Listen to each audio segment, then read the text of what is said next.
ఉన్నప్పుడు వాళ్ళతో కూర్చొని అడిగేయాలి కదా, మరి నేను ఉండాలి కదా. నేను అంతగా పోయేవాడిని.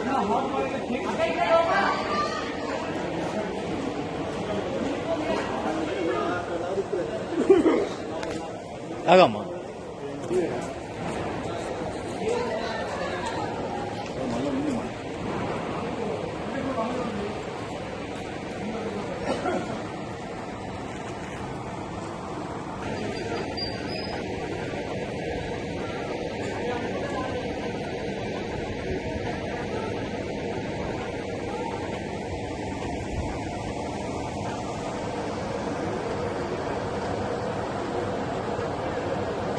ఇళ్ళలో మంటలు చెలరేగి కొంత పత్తి, మా సొంతం ఖరీదు పత్తి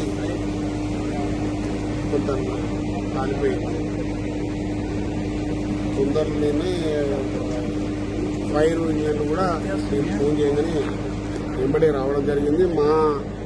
మాకు సంబంధించిన మా సేఫ్టీ మెథడ్లో ఫైర్ సంబంధించిన వాటర్ను కూడా రెండు కలిసి 5 రోజులు మేము అందరం కలిసి మంటలను ఆర్పివేయడం జరిగింది. ఇప్పుడు అంతా పూర్తిగా కంట్రోల్కి వచ్చింది.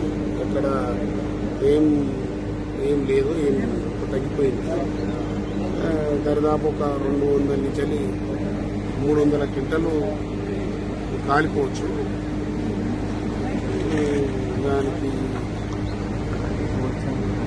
సైగ్రిగేషన్ చేసి దాన్ని మళ్ళా తర్వాత బైఫర్కేట్ చేసుకొని మళ్ళా దాన్ని ప్రొటెక్షన్ చేయాలి.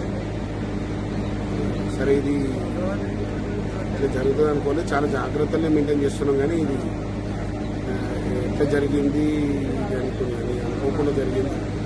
కొంచెం మాకు చాలా ఇబ్బందికరమైన పరిస్థితి.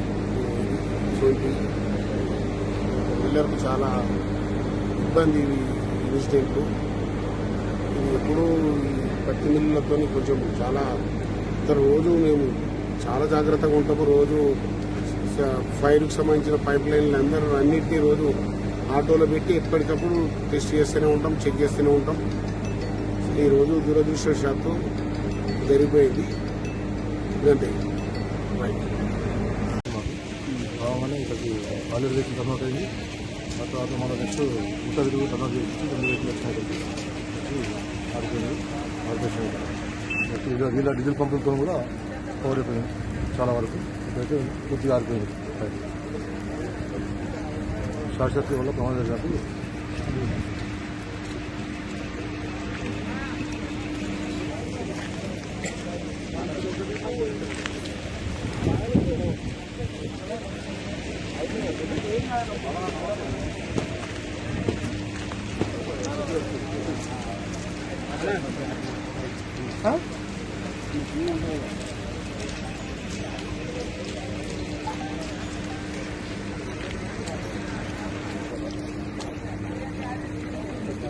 బోరేది